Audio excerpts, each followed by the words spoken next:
Magandang umaga, araw sa inyo mga kataktika. Saan panig ka man ang mundo ngayon? Isang mega loud shout out! At pag-uusapan natin ngayon kung ano ang sales or pagbebenta.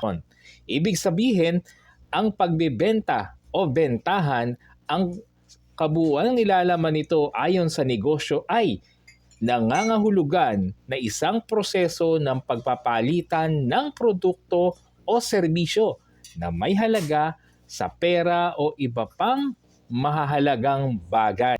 Ibig sabihin, ito ay isang mahalagang bahagi ng pangkahalatang estratehiya sa marketing o pag-aalok ng produkto o serbisyo. And then sa negosyo na nagpapagalaw ng pangunahing papel sa paggawa, pag-akyat ng kita, pagdadala at pagpasok ng mga customer. Yan. Narito ang isang masusing pagsusuri kung ano talaga ang ibig sabihin ng sales sa tatlong mahalagang kategorya. Number 1, pakikipagpalitan ng halaga at pagsusumikap na mapagtuunan ng pansin ang customer. Una, exchange of value. Ibig sabihin, ang pakikipagpalitan ng halaga at produkto. Ang sales ay nangangahulugan.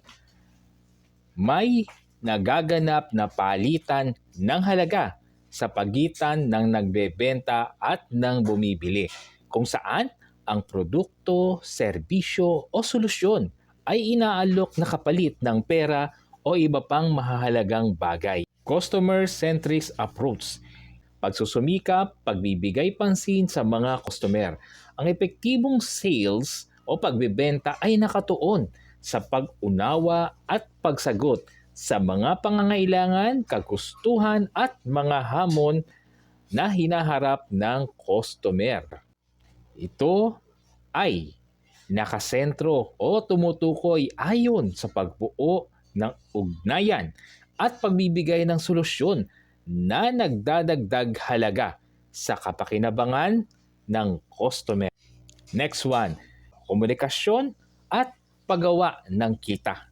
Epektibong komunikasyon ang kailangan. Ang sales o pagbebenta ay nangangailangan ng epektibong kasanayan sa komunikasyon o pakikipag-usap at panghihikayat. Mga ahente ay naglalahad ng mga benepisyo ng kanilang mga inaalok, sumasagot sa mga alalahanin ng customer at nagmo-motivate, nagaganyak or nag-uudyok para bumili ang mga customer or kliyente. Sa paggawa ng kita, sales ay nakakatulong. Sa puso, sa gitna or sa kaibuturan ng sales ay nag-aambag ito sa paggawa ng kita para sa negosyo o sa kumpanya. Ay isang mahalagang bahagi sa pagtiyak ng kaunlaran at kaginhawahan ng pinansyal. Pagtakip sa mga gastusin, suporta sa mga inisyatibong paglaki o paglago ng negosyo at pagbuo o paglikha ng tubo o kita ng kumpanya o negosyo. The third one, buo ng ugnayan at kakayahang makibagay. Unahin natin, relationship building. Pagbuo at pagpapatibay ng ugnayan.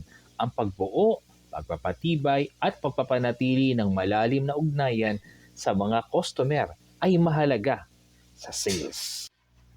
Ang pagtutulungan at kumpiyansa ay mahalaga para sa paulit-ulit na negosyo at magiging tapat ng customer sa produkto o serbisyo ng isang kumpanya.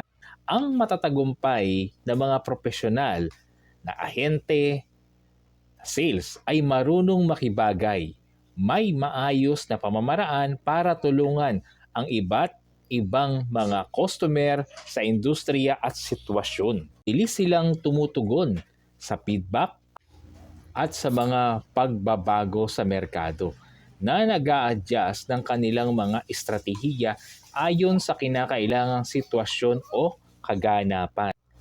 Ang tatlong kategoryang ito ay naglalaman ng buong summary ng sales na nagbibigay diin sa kahalagahan ng pakikipagpalitan ng halaga, epektibong komunikasyon, paggawa, pagpapataas ng kita, pagtutok sa customer, pagbuo ng ugnay, at kakayahang makibagay sa proseso ng sales, bentahan or benta.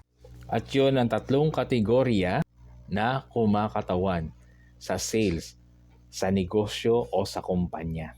At ito naman mga kataktika, isang inspiration and motivational quote para sa sales. Effectively.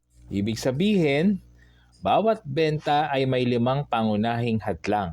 Walang pangangailangan sa produkto, walang perang pambili, walang pagmamadali sa kliyente, walang nais sa iyong ino-offer at walang tiwala sa iyo.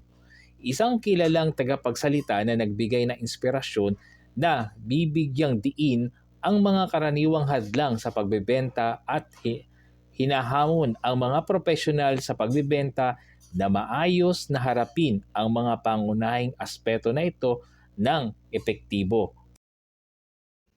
And learning is fun. Have guys to explore new idea. Agree? Agree. Thank you very much.